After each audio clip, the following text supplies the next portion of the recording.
আল্লাযীনা ইউমিনুনা বিল গায়ব, মুত্তাকিনদের জন্য যে পাঁচটা গুণ, সেই পাঁচটা গুণের মধ্যে যে গায়বের প্রতি ঈমান আনবে।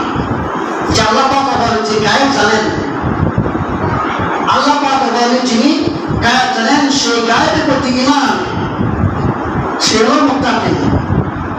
এখন আমাদের বাংলাদেশের মধ্যে, বাংলাদেশ বা আফগানিস্তান এই কয়েকটা দেশের মধ্যে কিছু মানুষ, কিছু আলেম যারা আছে, তারা বলে কি না নবীও গায়ব জানেন। নাউজুবিল্লাহ, আল্লাহ ছাড়া দুনিয়ার কেউ গায়ব জানেন না, কেউ গায়ব জানেন না। যারা বলে যে গায়ব জানে, তারা ঈমানের দুর্বলতা। যদি আল্লাহ ছাড়া গায়ব জানে কেউ, আল্লাহ ছাড়া যদি গায়ব জানে বিশ্বাস করে কেউ, তাহলে তার ঈমান নেই। একমাত্র আল্লাহ ছাড়া কেউ গায়ব জানে না, একমাত্র আল্লাহ ছাড়া গায়ব জানে না। এবং আমাদের বিশ্বাস করতে হবে যে আল্লাহ ছাড়া কেউ গায়ব জানেন না।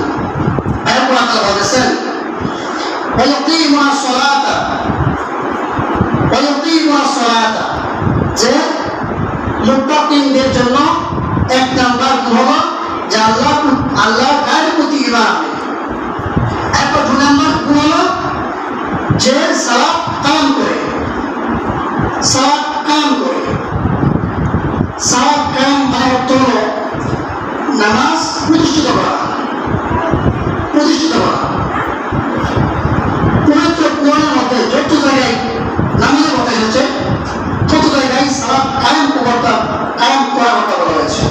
শুধু একটা জায়গার মধ্যে নামাজ পড়ো, একটা জায়গার মধ্যে বলেছেন ইন্না আ'তাইনাকাল কাউসার ফাসাল্লি লিরাব্বিকা ওয়ানহার, ফাসাল্লি লিরাব্বিকা ওয়ানহার। নামাজ পড়ো এবং কুরবানি করো একমাত্র রবের জন্য। একটার মধ্যে বলছেন যে শুধু নামাজ পড়ো। আর যত জায়গার মধ্যে আসছে নামাজের কথা, সব জায়গায় বলছেন আকিমুস সালাহ, আকিমুস সালাহ, নামাজ কায়েম করো। নামাজ কায়েম করার অর্থ কি? কায়েম করার অর্থ আমি নিজে পড়া এবং আমার পরিবার, আমার সমাজ, আমার প্রতিবেশী, আমার রাষ্ট্রের মধ্যে নামাজের কায়েম করা, প্রতিষ্ঠিত করা, এটাই নামাজ কায়েম।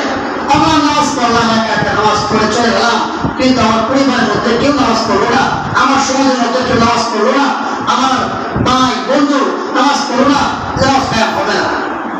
আর নামাজ দাওয়াত দিলাম না, নামাজ হবে না। আমাকে নামাজ পড়তে হবে এবং নামাজে দাওয়াত দিতে হবে। আল্লাহ বলেন,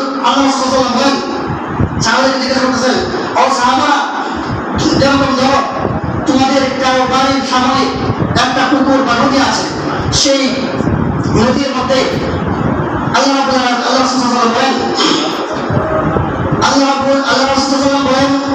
ও সাহাবারা, তোমাদের বাড়ির সামনে যদি কোনো পুকুর থাকে, পুকুর অথবা নদী থাকে, এই পুকুরের মধ্যে যদি কোনো ব্যক্তি দৈনিক 5 বার গোসল করে, তাহলে তার শরীরের মধ্যে কি কোনো তার ময়লা থাকতে পারে, আবরণ থাকতে পারে?